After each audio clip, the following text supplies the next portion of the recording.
பிரம்மன் படைத்தான் உனையே வண்ணமயில் போல வந்த பாவையே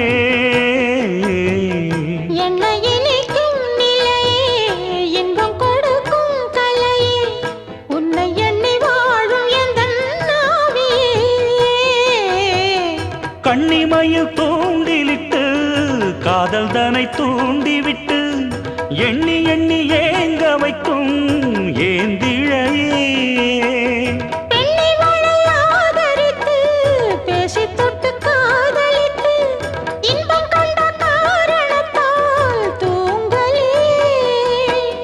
சொல்லி சொல்லி ஆசை வைத்தேன் துடியிடையில் பாசம் வைத்தேன் பூமர பாவை நீயடி இங்கு நான் பாடும் பாமர பாடல் கேளடி.